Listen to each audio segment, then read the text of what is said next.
اعوذ باللہ من الشیطان اللعین الرجیم بسم اللہ الرحمن الرحیم رب اشرح لی صدری ویسر لی امری واحلل عقدۃ من لسانی یفقہوا قولی ان اللہ وملائکتہ یصلون علی النبی یا ایہا الذین آمنوا صلوا علیہ وسلموا تسلیما اللہم صل علی محمد وآل محمد وعجل فرجہم۔ ایام اعزاء میں جہاں کربلا کے واقعات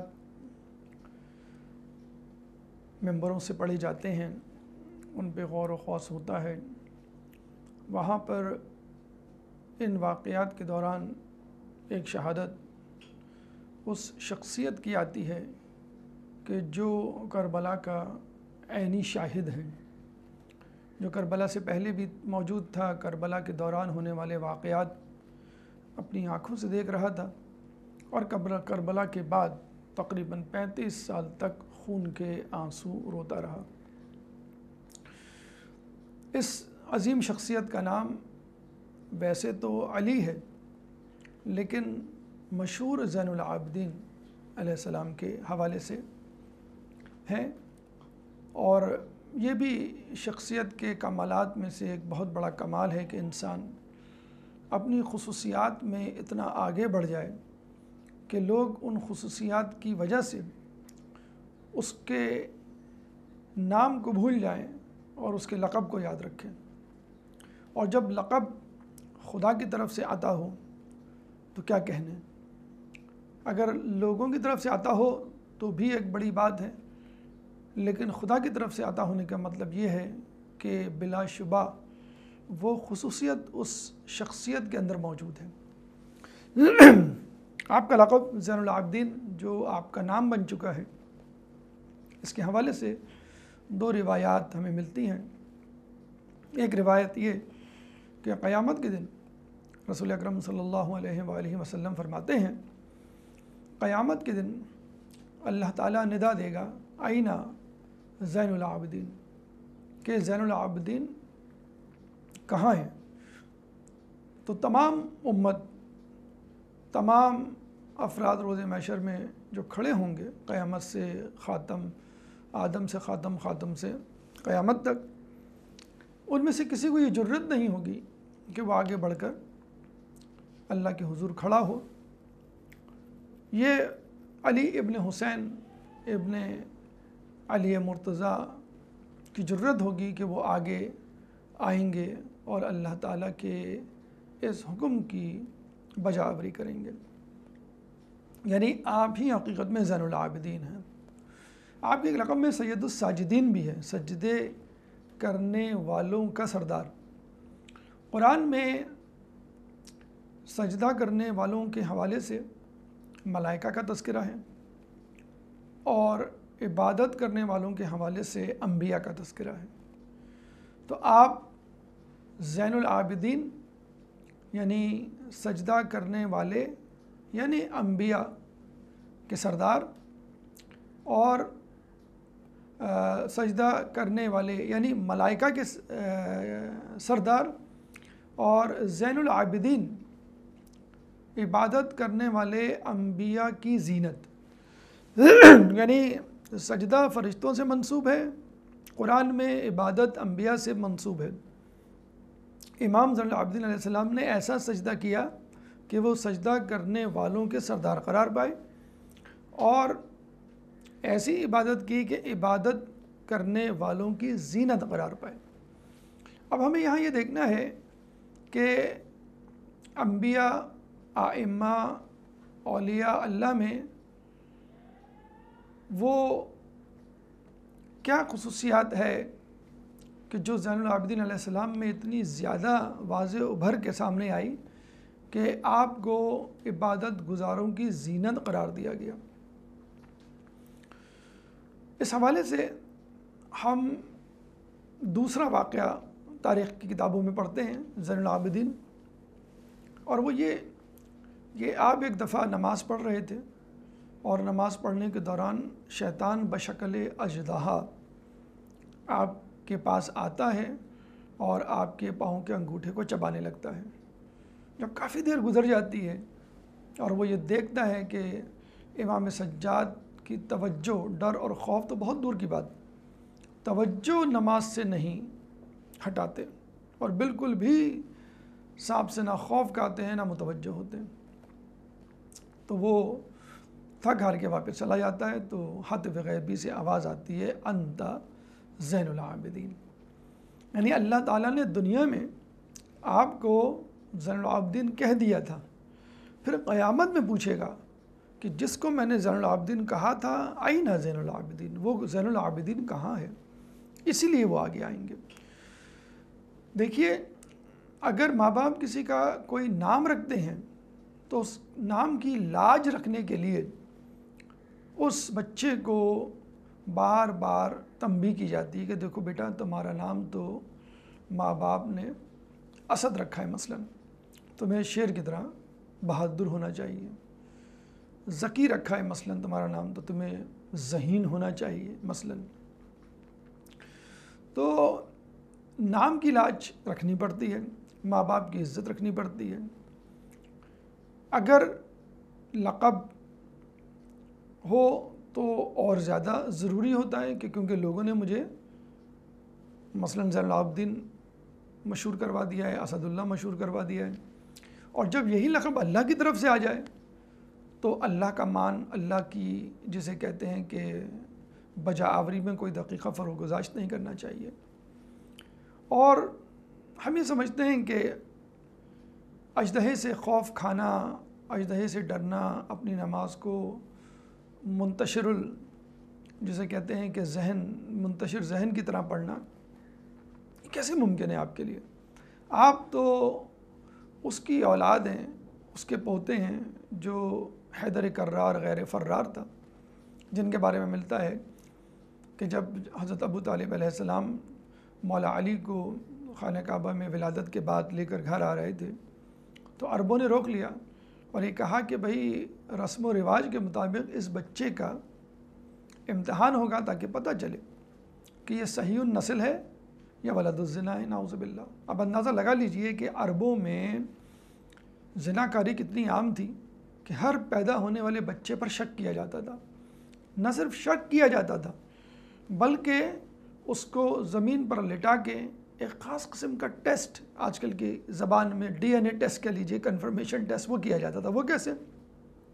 ایک اژدہے کو چھوڑ دیا جاتا تھا اس پہ، وہ اژدہا اگر اس کو نقصان پہنچاتا، ڈستا، مار دیتا تو وہ ولد الزنا ہوتا، اور اگر اژدہا اس کو کچھ نہ کہتا تو وہ صحیح النسل ہوتا۔ حالانکہ لوگ دیکھ رہے تھے کہ یہ بچہ علی ابن ابی طالب خانہ کعبہ میں پیدا ہوا ہے، اس کے باوجود کہہ رہے ہیں کہ بھئی اس کا بھی ٹیسٹ ہوگا۔ ابو طالب علیہ السلام نے کہا کہ بالکل، اگر تم کہتے ہو کہ ایسا ہی ہوگا، اگر تم چاہتے ہو۔ اژدہے کو چھوڑا گیا، مولا علی کو لٹا دیا گیا۔ کہتے ہیں اژدہا جیسی مولا علی کے قریب آیا، آپ نے 2 انگلیوں سے اس کے 2 ٹکڑے کر دیے۔ اب جسے کہتے ہیں نا کہ مولا علی اس ٹیسٹ میں اے گریڈ یا اے پلس یا ڈسٹنکشن سے، فلائنگ کلر سے پاس ہوئے، یہ تو ایک الگ بات، خوشی کی خبر۔ لیکن لوگ جو ہے وہ رسول اللہ کے پاس روتے ہوئے آئے، یعنی مقام تو خوشی کا ہے اور آپ رو رہے ہیں، منہ بنا ہوا ہے آپ کا۔ تو رسول نے پوچھا خیریت تو ہے، کیا ہوا؟ رسول اللہ وہ ٹیسٹ میں تو بچہ پاس ہو گیا، لیکن مسئلہ یہ ہے کہ ہمارے پاس ٹیسٹنگ آپریٹس ایک ہی تھا، اژدہا، جس سے ہم پتہ چلا لیتے تھے کہ یہ بچہ صحیح نسل ہے کہ نہیں ہے۔ اب ہم کیا کریں گے؟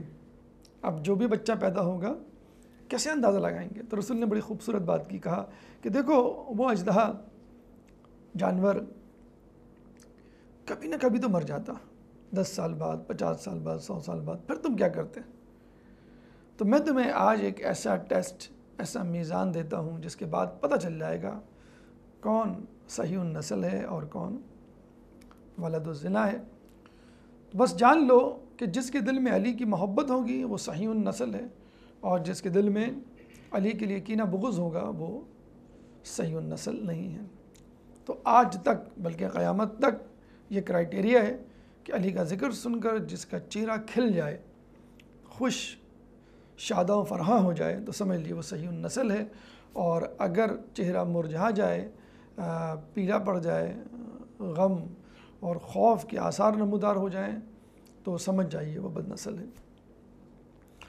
دوسرا ہم یہ دیکھتے ہیں کہ آدم علیہ السلام کو بہکانے کے لیے جنت میں شیطان بصورت سانپ گیا تھا، اور اس کے بعد آدم علیہ السلام کو بہکایا، جس کے لیے کہا گیا تھا کہ اس لا تقربا هذه الشجرة فتكونا من الظالمین، کہ اس درخت کے قریب بھی نہ جانا ورنہ تم ظالمین میں سے ہو جاؤ گے۔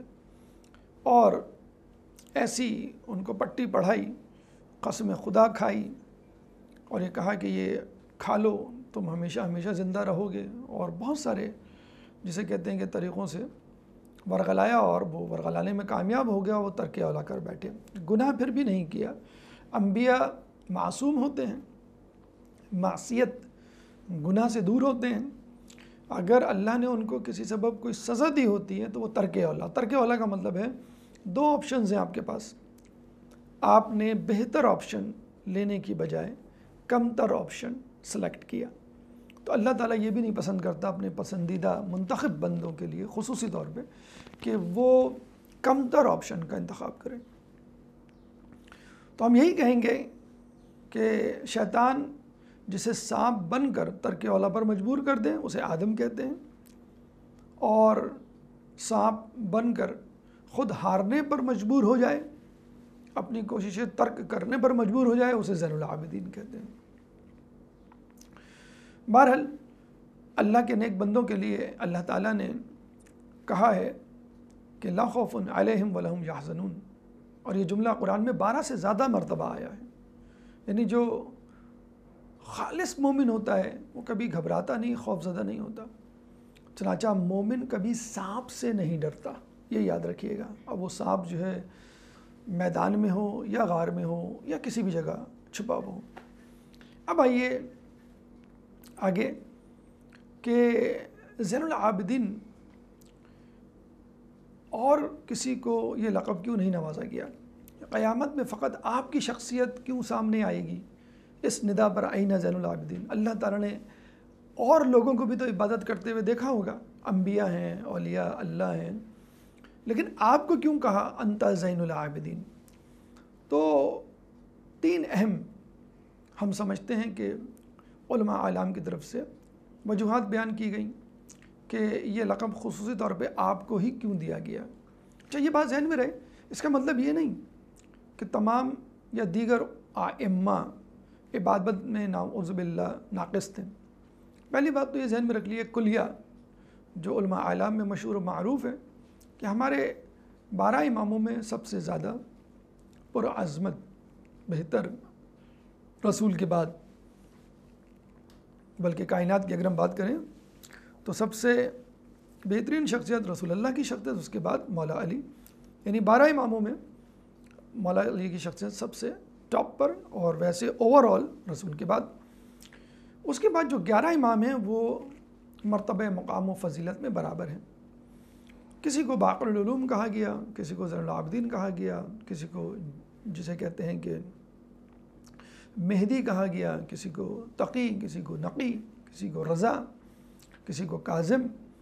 تو یہ مختلف القابات اس وجہ سے ہیں کہ ان القابات سے متعلق جو خصوصیت تھی وہ زیادہ اپنے زمانے میں ان شخصیات سے ایکسپوز ہوئی، یعنی کسی کو علم پھیلانے کا موقع ملا تو اس کو باقر العلوم کہہ دیا گیا، کسی کی مقبولیت اور شہرت اتنی تھی کہ تمام لوگ اس سے راضی تھے تو اس کو رضا کہہ دیا گیا، کوئی غصے کو ضبط کرنے کے معاملے میں جسے کہتے ہیں کہ بہت آگے تھا، اور بہت سارے مواقع آئے کہ جو اپنے غصے کو ضبط کیا وہ کاظم مشہور ہو گیا۔ تو جس کی جو شخصیت جس موقع پر آشکار ہوئی اس موقعیت اور اس مناسبت سے اس کو وہ لقب دے دیا گیا۔ ہم دیکھتے ہیں مثلا 10 بچے ہیں، ہسٹری کے اسٹوڈنٹس ہیں، آپ ایک بچے سے پاکستان کی ہسٹری پوچھتے ہیں اور وہ پاکستان کی ہسٹری سے متعلق تمام جوابات دے دیتا ہے سوالات کے، تو وہ مشہور ہو جاتا ہے، he is expert and authority on Pakistan history. دوسرے بچے سے آپ امریکہ کی ہسٹری پوچھتے ہیں، وہ اس کے جوابات، ہم کہیں گے کہ بھئی he is expert on American history, his authenticity has authentic expertise. تو کیا پہلے کو امریکہ کی ہسٹری کے بارے میں نہیں معلوم تھا؟ معلوم تھا، لیکن اس سے پوچھا نہیں گیا، موقع نہیں ملا اس کو. ایک شخص لڑنے بھڑنے کی صلاحیت رکھتا ہے لیکن موقع نہیں آتا کہ اس پہ کوئی حملہ کرے یا جنگ و جدل سے وہ دو چار ہو. تو ایسا نہیں ہے کہ امام حسن علیہ السلام تلوار چلانا نہیں جانتے تھے. ان کے زمانے میں کربلا جیسا واقعہ نہ ہوا. اگر ہوتا تو وہ امام حسین کی طرح تلوار لے کے میدان میں ہوتے. اسی طرح امام حسین علیہ السلام کے زمانے میں مصالحت کا وقت نہیں تھا، تلوار نکالنا ضروری تھی، چنانچہ آپ نے تلوار نکالی. تو یہ مطلب نہیں ہے کہ امام حسین مصالحت کرنا نہیں جانتے تھے، جانتے تھے، لیکن موقع جارحیت کا تھا، عزیمت کا تھا. یہ نہیں تھا مسئلہ کہ امام حسن تلوار چلانا نہیں جانتے تھے، جانتے تھے لیکن موقع مصالحت کا تھا. تو یہ ایک اہم بات کہ تمام ائمہ فضیلت میں برابر ہیں مولا علی کے بعد، لیکن مختلف مواقعوں پر مختلف ائمہ کو مختلف خصوصیات کے اظہار کا موقع ملا اور جوہر دکھانے کا موقع ملا. چنانچہ وہ ان خصوصیات اور ان جواہر کی مناسبت سے مخصوص القابات کے ساتھ مشہور ہو گئے. آئیے مختصراً ہم عرض کرتے چلیں کہ زین العابدین آپ کو کیوں کہا گیا اور وہ کیا وجوہات ہیں، وہ کیا بیک گراؤنڈ ہے، وہ کیا خصوصیات ہیں جن کی بنیاد پر آپ ہی کو زین العابدین کہا گیا. تو پہلی چیز ہم سمجھتے ہیں صبر عبادت. دیکھیں صبر کی اقسام میں کہا گیا ہے کہ صبر دو قسم کا ہوتا ہے، ایک نیکیوں پہ صبر، ایک گناہوں پہ صبر. گناہوں پہ صبر یعنی آپ انٹرنیٹ سرفنگ کر رہے ہیں، کوئی تصویر آ جاتی ہے ایسی تو آپ آنکھ بند کر لیتے ہیں، نیچے کر لیتے ہیں. ٹی وی چینل پہ کوئی ایسا پروگرام آ جاتا ہے، آپ چینل چینج کر دیتے ہیں.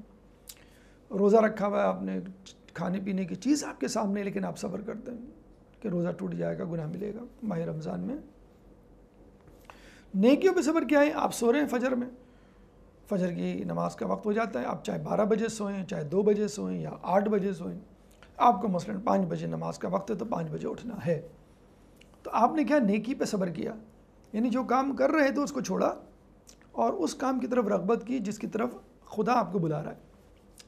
دیکھیں اللہ یہ نہیں چاہتا کہ آپ عابد بنیں، اللہ چاہتا ہے کہ آپ عابد بنیں، ورنہ عابد تو شیطان بھی تھا. بڑی زبردست اس نے عبادت کی تھی کہ امام جعفر صادق علیہ السلام کے بقول کہ اس نے 2 رکعت نماز 4000 سال میں پڑھی تھی. تو اتنی ڈھیر ساری عبادت کرنے کے باوجود وہ راندہ درگاہ ہو گیا. کیوں؟ اس کو اپنی عبادت کی فکر تھی. اس کو یہ فکر نہیں تھی کہ اللہ کیا چاہتا ہے، اس کو یہ فکر تھی کہ بس میں لوگوں میں عابد مشہور ہو جاؤں. اللہ تعالیٰ نے اس کو اسپیشل VIP پروٹوکول دیا تھا. آپ نے سنا ہوگا قرآن میں وَقُلْنَا لِلْمَلَائِكَةِ اسْجُدُوا لِآدَمَ فَسَجَدُوا إِلَّا إِبْلِيسَ أَبَىٰ وَاسْتَكْبَرَ وَكَانَ مِنَ الْكَافِرِينَ. جب ہم نے فرشتوں کو کہا کہ سجدے میں گر پڑو تو سب سجدے میں گر پڑے سوائے ابلیس کے. حالانکہ ابلیس جو ہے وہ ملائکہ میں سے نہیں تھا، فرشتوں میں سے نہیں تھا، تو دیکھا جائے تو یہ حکم اس کے لیے نہیں تھا، وہ تو جن تھا. کہتے ہیں کہ اللہ تعالیٰ نے اس کی عبادت کی بنیاد پر اس کو اتنا ہائی پروٹوکول دیا تھا کہ اس کا سٹیٹس فرشتوں کے برابر بلکہ ان سے بھی بلندر ہو گیا تھا کہ وہ فرشتوں کی شفاعت کروایا کرتا تھا وہ. تو اس کے باوجود وہ دھوکہ کھا گیا اپنی عبادت کے ہاتھوں اور گھمنڈ کرنے لگا. روایتوں میں آیا ہے کہ اس عبادت کہ جس کو کرنے کے بعد انسان کو تکبر ہو جائے سے بہتر وہ گناہ ہے کہ جس کو کرنے کے بعد انسان توبہ کر لے اور اس پہ شرمندہ ہو. تو شیطان کو گھمنڈ ہو گیا کہ بھئی میں بہتر ہوں آدم سے اور پھر میں نور سے بھی بنا ہوں، میری عبادت بھی زیادہ ہے، چنانچہ میں آدم کو سجدہ نہیں کروں گا. اس نے آفر کی اللہ تعالیٰ کو کہ تو مجھے ایک سجدے سے باز رکھ، میں تیری ایسی عبادت کروں گا کہ روئے زمین پہ کسی نے نہیں کی ہوگی. تو اللہ نے کیا کہا تھا؟ مجھے تیری بنائی ہوئی عبادت نہیں، اپنی بنائی ہوئی عبادت چاہیے. اب آپ کہیں فجر میں میں جاگا ہوا ہوں، فریش ہوں، جلدی سو گیا تھا، میں 4 رکعت پڑھ لوں. 4 رکعت ویلڈ ہی نہیں ہے، بلکہ 2 رکعت کا الگ آپ کو گناہ ملے گا. آپ نے 2 رکعت نہیں پڑھی اور قبول بھی نہیں ہوگی. ماہ رمضان کا روزہ ہے، آپ نے کہا کہ بھئی میں اپنا کوئی قضا روزہ رکھ لوں، ماہ رمضان کا بعد میں رکھ لوں گا.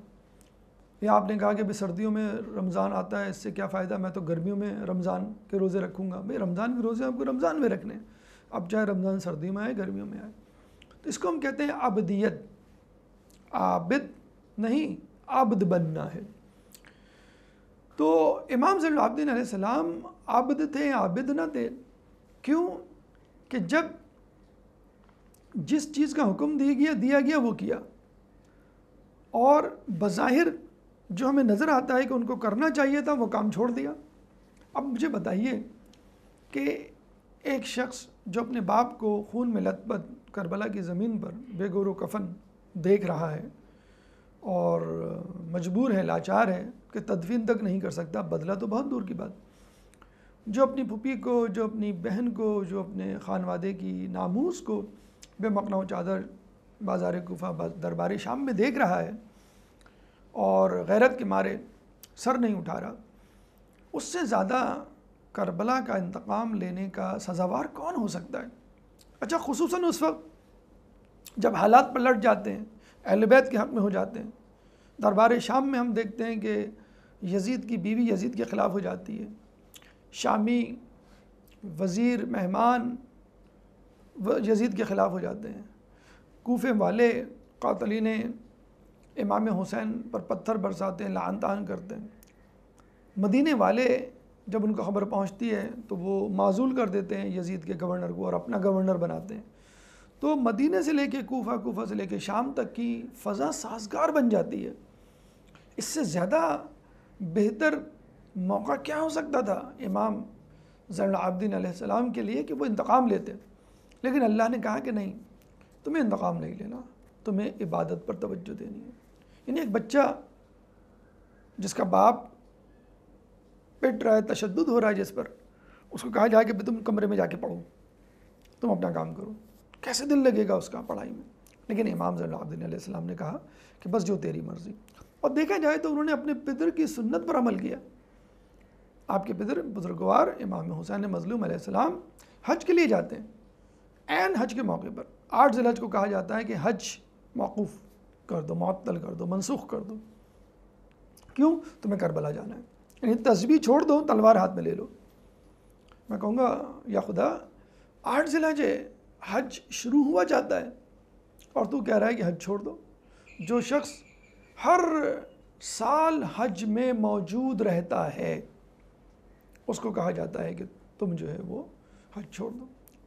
اور جب وہ تلوار لے کے میدان کربلا میں اترتے ہیں، عین جب لوگوں کو واصل جہنم کر رہے ہیں، یزیدی فوج کے سر کاٹ رہے ہیں، ان کو کہا جاتا ہے کہ تلوار نیام میں رکھ لو۔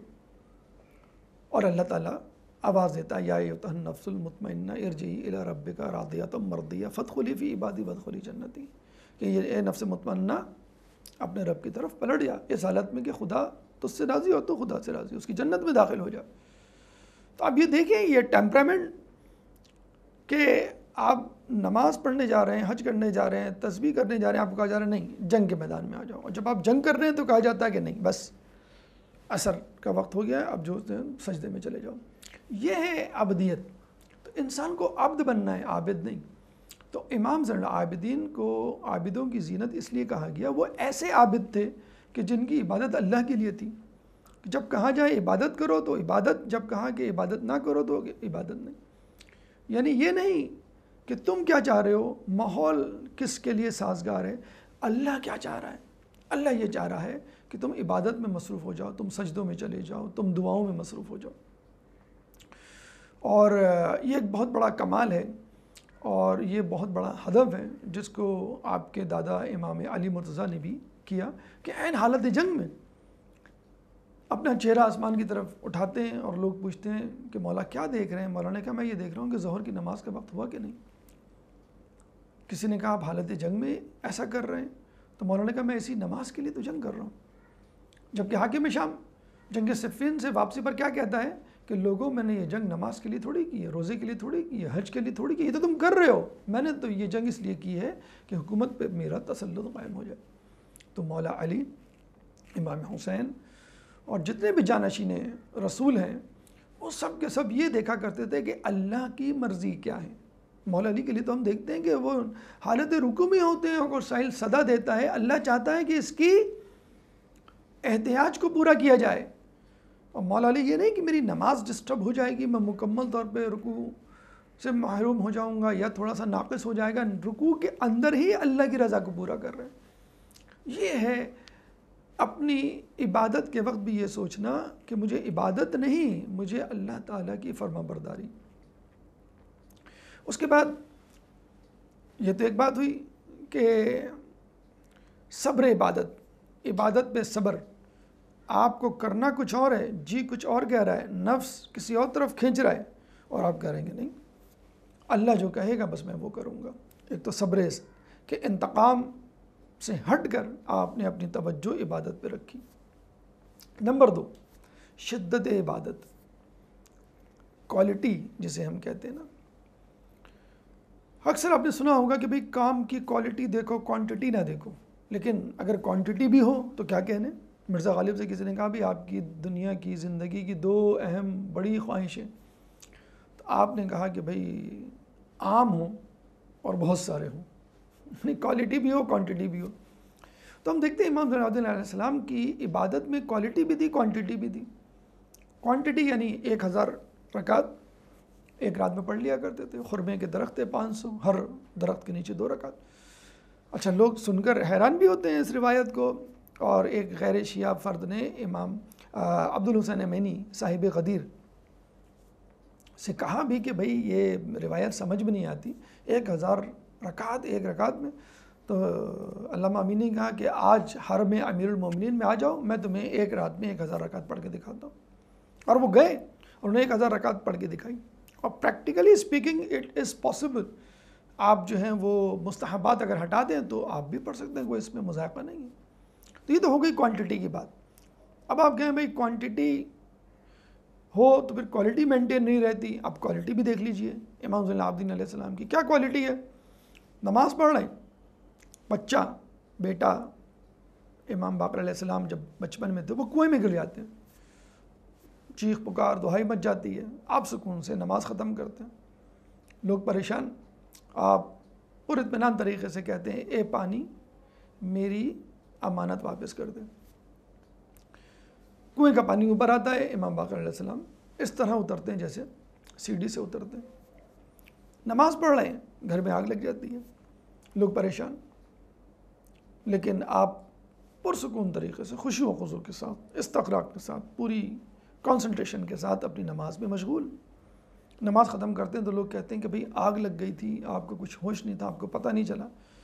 تو امام نے کہا کہ مجھے آخرت کی آگ نے دنیا کی آگ سے غافل کر دیا تھا، اور پھر آگ بجھ گئی، یعنی بچہ بھی پانی سے سلامت نکل آیا اور گھر بھی آگ سے محفوظ رہی۔ اس کا مطلب یہ ہوا کہ امام کی ولایت پانی پر بھی تھی، امام کی ولایت آگ پر بھی تھی۔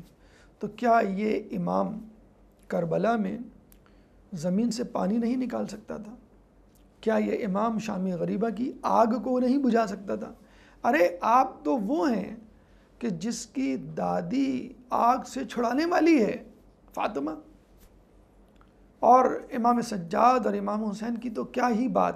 علماء علام بڑا عجیب نکتہ دیتے ہیں کہ آپ نے علی اصغر کو کبھی جھولے میں سنا، کبھی ام رباب کی گود میں پڑھا، اور کبھی امام حسین علیہ السلام کے ہاتھوں پر بلند ہوتا ہوا جو ہے وہ سنا ہوگا۔ کبھی آپ نے سنا کہ علی اصغر زمین پہ تھے، فرش پہ تھے؟ اس لیے کہ اگر علی اصغر زمین پر ہوتے اور ایڑیاں رگڑتے تو اسماعیل کی طرح چشمے پھوٹ پڑتے۔ تو آپ تو کیا، آپ کے بھائی علی اصغر 6 مہینے کا بچہ طفل، اس کے ہاتھ میں ولایت تھی، اس کے ہاتھ میں اتنا معجزہ تھا کہ وہ پانی کے چشمے جو ہے وہ نکال سکتا تھا۔ تو کہنے کا مقصد یہ ہے کہ امام کا سجدہ، امام کی عبادت مکمل خدا کے لیے جذب تھی۔ اور دوسری بات یہ ہے کہ کربلا کی ریتیلی زمین پر سجدہ مجھے نہیں معلوم امام حسین کے لیے زیادہ مشکل تھا یا جلتے ہوئے خیموں کی راکھ پر امام سجاد کے لیے سجدہ مشکل تھا۔ تو ہم دیکھتے ہیں کوانٹٹی اور کوالٹی دونوں لحاظ سے امام حسین، امام سید سجاد، امام زین العابدین علیہ السلام کی عبادت اپنے عروج پر تھی۔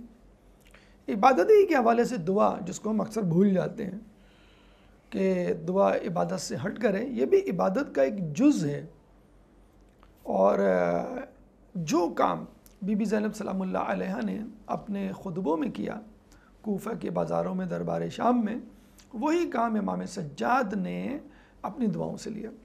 اور یہ حقیقت ہے کہ امام نے جب دعائیں کیں تو پیغام ایسا پھیلا اور دعا میں ایسی تاثیر پیدا ہوئی کہ لوگوں نے ان دعاؤں کو قلم بند کرنا شروع کیا، اور ایک صحیفہ، ایک کتاب وجود میں آ گئی جس کو صحیفہ کاملہ۔ آپ نے صحیفہ ابراہیم کا بھی نام سنا ہوگا، صحیفہ نوح، صحیفہ شیس، صحیفہ آدم، لیکن صحیفہ کاملہ امام زین العابدین علیہ السلام کا، یعنی انبیاء کے صحیفہ کاملہ نہیں کہلائے، آپ کا صحیفہ کاملہ کہلائے، جس کو زبور آل محمد، انجیل اہل بیت بھی کہا جاتا ہے۔ بلکہ کچھ نے تو یہ کہا اگر قرآن نازل نہ ہوا ہوتا تو ہم اسی کو قرآن سمجھ لیتے۔ کہتے ہیں کہ افریقہ میں کئی ممالک میں ایسے لوگ موجود ہیں جو صحیفہ کاملہ کا انگریزی ترجمہ پڑھ کر مسلمان ہوئے ہیں، غیر مسلم افراد۔ صدام کے دور میں جب وہ واصل جہنم ہوا تو ٹی وی چینلز کھلے اور ان پر جو ہے وہ اہل بیت سے متعلق روایات آنے لگیں، تو امام سجاد کی دعائیں بھی اس پہ نشر ہوئیں۔ مکے میں موجود بہت سے سنی افراد شیعہ ہوئے، ان عبادات، ان دعاؤں کو دیکھ کے، ان دعاؤں کو پڑھ کے پوچھتے تھے کہ یہ دعائیں کس کی ہیں، اتنی تاثیر بتایا جاتا کہ امام سجاد۔ کون امام سجاد؟ شیعوں کے چوتھے امام۔ پھر ان کی سیرت، پھر ان کی تاریخ، پھر دیگر اہل بیت کی تاریخ اور سیرت پڑھ کے وہ منقلب ہوتے تھے۔ تو امام سجاد صحیفہ کاملہ، افسوس کے ساتھ کہنا پڑتا ہے کہ لوگوں نے توجہ نہیں دی اس الہامی کتاب کی، کہ جس کے بارے میں کہا جاتا ہے کہ طنطاوی جامع الازہر کے بہت بڑے عالم دین، جب ان کو پتہ چلا تو انہوں نے جو ہے اس کی جو ہے وہ ترویج اور تبلیغ کی، اور لوگوں کو بتایا کہ اتنا بڑا ذخیرہ ہم سے پوشیدہ رہا۔ نہج البلاغہ کے بارے میں پتہ چلا تو اس کو جامع الازہر میں رائج کیا گیا۔ تو یہ نہج البلاغہ صحیفہ کاملہ جب لوگوں تک پہنچے تو لوگوں کو پتہ چلا کہ قرآن تو ہے ہی معجزہ، خود نہج البلاغہ اور صحیفہ کاملہ بھی۔ یہاں بھی ایک پوائنٹ میں آپ کو بتلانا چاہوں گا جو ہمارے نوجوانوں کے لیے اور زیادہ اہم ہے، کہ جب آپ کوئی کام کر رہے ہوتے ہیں اور بیچ میں کوئی انٹرپشن ہو جائے، یا اس کام کو کرتے کرتے کوئی اور کام آپ کر رہے ہوں، یا اس سے ریلیٹڈ کوئی کام ہو لیکن ٹارگٹ وہ نہ ہو، لیکن بعض وقت وہ کام زیادہ اہم ہو جاتا ہے۔ یعنی امام سجاد کو دیکھتے ہوئے کوئی یہی سوچے گا کہ بھئی انتقام ضروری تھا، انتقام لینا چاہیے تھا، اور جب امام عبادت کرتے ہوں گے لوگ یہی کہتے ہوں گے انتقام لینا چاہیے تو یہ عبادت میں مصروف ہیں، تلوار ہاتھ میں ہونی چاہیے، یہ تسبیح میں مصروف ہیں۔ لیکن آپ دیکھ لیجئے جو لوگ یہ سوچتے تھے کہ اس عبادت کا، اس دعا کا کیا فائدہ ہوگا امام کو، امام ایسی دعائیں رقم کر گئے کہ آج تک تاریخ میں ہمیں ایسی دعائیں نہیں ملتی۔ اس کو انگلش میں کہا جاتا ہے پیرالل تھنکنگ۔ ایک کوئی کام کر رہے ہیں ہم، اس کے ساتھ ساتھ کوئی ایسا کام جو اس سے ریلیٹڈ ہو یا ریلیٹڈ نہ بھی ہو وہ آپ کو کرنا پڑ جائے، لیکن آپ اپنی صلاحیتوں کو استعمال کرتے ہوئے اس چھوٹے سے کام کو بھی اتنی اچھی طرح انجام دیں کہ بعض اوقات وہ شاہکار بن جاتا ہے، وہ میموریبل بن جاتا ہے، وہ یادگار بن جاتا ہے، اور اہم کام آپ بھول جاتے ہیں۔ مثلا سید رضی کی نہج البلاغہ کوئی ٹارگیٹڈ نہیں تھی، کوئی سوچ کے نہیں لکھی گئی تھی، سوچ کے مطلب اصل ہدف وہ نہیں تھا، وہ تو سیرت امام علی پہ کتاب لکھ رہے تھے۔ کتاب لکھتے لکھتے ایک چیپٹر انہوں نے کہا کہ امام علی کے اقوال پر میں لکھوں گا۔ وہ چیپٹر اتنا بڑا ہو گیا کہ انہوں نے کہا کہ کیوں نہ میں اس کو باقاعدہ ایک کتاب کی شکل دے دوں۔ آج لوگ اس چیپٹر کو نہج البلاغہ کے نام سے بطور کتاب یاد رکھے ہوئے ہیں، لیکن ان کی اصل کتاب جس میں یہ چیپٹر موجود تھا، جس کا ارادہ تھا ان کا کہ میں ایک چیپٹر لکھوں گا، وہ کتاب آج تک کسی کو نہیں معلوم۔ اسی طرح جو لوگ سوچ رہے تھے کہ اگر یہ انتقام لیتے تو زیادہ بہتر تھا، دعاؤں میں مصروف ہو گئے، اس کا کیا فائدہ، وہ صحیفہ کاملہ پڑھ کے کہتے ہیں کہ واقعی امام اگر دعائیں نہ کرتے تو ہمیں پتہ کیسے چلتا کہ دعا کا طریقہ کیا ہے۔ اتنے عجیب و غریب پہلو کہ انسان حیران رہ جائے۔ بیماری کی دعا، والدین کے حق میں دعا، دعائے مکارم اخلاق، ماہ رمضان کی دعا، کتنی۔ فقط آپ بیماری کی دعا کے حوالے سے دیکھیں تو امام کیا کہتے ہیں، اے اللہ مجھے نہیں معلوم کہ میں صحت کے بارے میں شکر ادا کروں کہ بیماری کے بارے میں کے حوالے سے تیرا شکر ادا کروں۔ یعنی آپ دیکھیے تو روایت میں آیا ہے کہ اللہ تعالیٰ بیمار مومن کی وہ نیکیاں جو بیماری کی وجہ سے وہ نہیں کر پاتا اس کے نامہ اعمال میں لکھتا رہتا ہے. آپ بیمار پڑ گئے، آپ مسجد نہیں جا سکتے. آپ بیمار پڑ گئے، کھڑے ہو کے نماز نہیں پڑھ سکتے. آپ بیمار ہو گئے، آپ حج پہ نہیں گئے. آپ بیمار ہو گئے، فلاں سے ملنے نہیں گئے، تشیع جنازے میں نہیں گئے. وہ تمام چیزیں لکھتے ہیں. اس سے بھی بڑھ کر امام سجاد کی ایک روایت، آیت اللہ محدث نوری ان کو اپنے خواب میں دیکھتے ہیں اور کہتے ہیں کہ یا امام بڑھاپا آ گیا، اب تک کچھ نہیں کر سکا. آیت اللہ سعید حکیم جن کا بھی انتقال ہوا ہے، اللہ تعالیٰ ان کے درجات کو بلند فرمائے، ان سے بھی اگر آپ پوچھیں مرنے سے پہلے تو وہ یہی کہیں گے کہ میں تو یہ کرنا چاہتا ہوں، میں تو یہ کرنا چاہتا ہوں. ہر انسان بہت ساری نیکیاں کرنا چاہتا ہے. کاروباری آدمی جس طرح پیسے کمانا چاہتا ہے، اسی طرح نیک آدمی چاہتا ہے زیادہ سے زیادہ نیکیاں کر لوں. آیت اللہ محدث نوری کہتے ہیں کہ یا امام میں کچھ نہ کر سکا، فقط گناہ ہے میرے پاس، نیکیاں بھی ہیں بہت تھوڑی ہیں، بہت بڑے پلان تھے، منصوبے تھے، نہیں کر سکا، میں کیا کروں، بہت شرمندگی ہے مجھے، اور وقت آخر آ گیا. امام فرماتے ہیں کوئی بات نہیں، تم درود مسلسل پڑھتے رہو، جو کام تم نہ کر سکے، جس کی حسرت رہ گئی تمہارے دل میں، وہ میں پورے کروں گا، میں اپنی طرف سے کروں گا. اب آپ دیکھیے سید الساجدین ان کے حصے کی نیکیاں جب کریں گے تو کیا وہ ریجیکٹ مسترد ہوں گی؟ تو اگر ہم درود بھی پڑھ لیں اور حسرتیں لیے رہے کہ کاش میں 40 پہ جاتا، کاش میں حج کرتا، کاش میں فلاں تفسیر قرآن ختم کرتا، فلاں کتاب پڑھتا، فلاں درس میں جاتا، فلاں مجلس اٹینڈ کرتا، اور نہیں کر پائیں لیکن درود پڑھتے رہیں، تو انشاءاللہ امام سجاد آپ کی نیابت میں وہ کام کر رہے ہوں گے. مناقب اہل بیت جلد نمبر 1 میں سید احمد مستنبد نے یہ روایت نقل کی ہے. بہرحال کہنے کا مقصد یہ ہے کہ parallel thinking is that you are doing something parallel to your main work, لیکن اس کو بھی اتنی فوکس وے میں، اتنی کانسنٹریٹڈ وے میں کیا جائے تو وہ بھی اہم کام بن جاتا ہے. کرونا کرائسس میں بہت سارے لوگ ہیں جنہوں نے اپنے لائف اسٹائل کو چینج کر دیا، دنیا بدل کے رکھ دیا. کرونا کرائسس میں بہت سارے بزنس ہیں، دکانیں بند ہو گئی ہیں، ہوٹلز بند ہو گئے ہیں، آفیسز بند ہو گئے ہیں، فیکٹریز پہ تالے لگ گئے ہیں، لیکن نئی نئی چیزیں انہی برے حالات، مشکل حالات میں سامنے آ گئی. ڈیجیٹل مارکیٹنگ ایک ایسا شعبہ آ گیا ہے، پوری دنیا کو ہلا کے رکھ دیا ہے. تو جو مین جابس کر رہے تھے وہ انٹرنیٹ ڈیجیٹل مارکیٹنگ کی طرف آگے، اب وہ اس طرف آگے بڑھ رہے ہیں. یہ جو ہماری زوم کی جو کلاس ہیں، جو درس میں آپ کو دے رہا ہوں، یہ بھی اسی کا شاخسانہ ہے کہ ہم جب کرونا نہیں تھا تو جا بجا ہر جگہ موومنٹ آسان ہوتی تھی. اب زوم یا جسے کہتے ہیں کہ انٹرنیٹ پہ لیکچرز زیادہ ہو گئے ہیں بنسبت فزیکل لیکچرز کے. تو اس کو انڈر ایسٹیمیٹ نہ کریں کہ ابھی مجھے اس کی عادت نہیں ہے کہ میں کیمرے کے سامنے، ایک شخص میرے سامنے ٹیکنیکل ایکسپرٹ کھڑا ہوا ہے اور بند کمرہ ہے اور مجھے درس دینا ہے، وہ مزہ نہیں ہے، آڈینس نہیں ہے، واہ واہ نہیں ہے، درود کی گونج نہیں ہے. کوئی بات نہیں، آپ کو ہر حالت میں خدا کا کام انجام دینا ہے.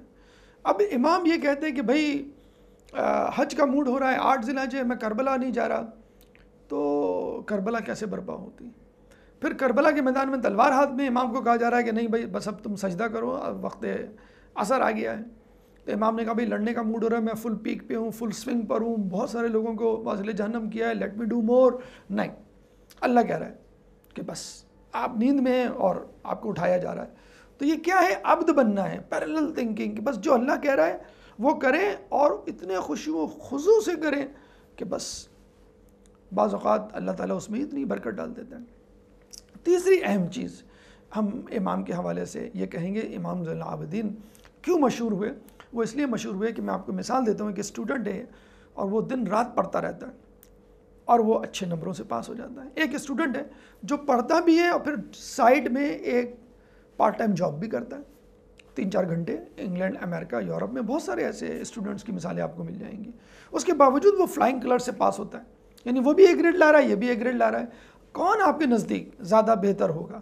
وہ جو 4 گھنٹے کی پارٹ ٹائم جاب کرنے کے باوجود اے گریڈ لا رہا ہے، نہ کہ وہ جو دن بھر پڑھ رہا ہے.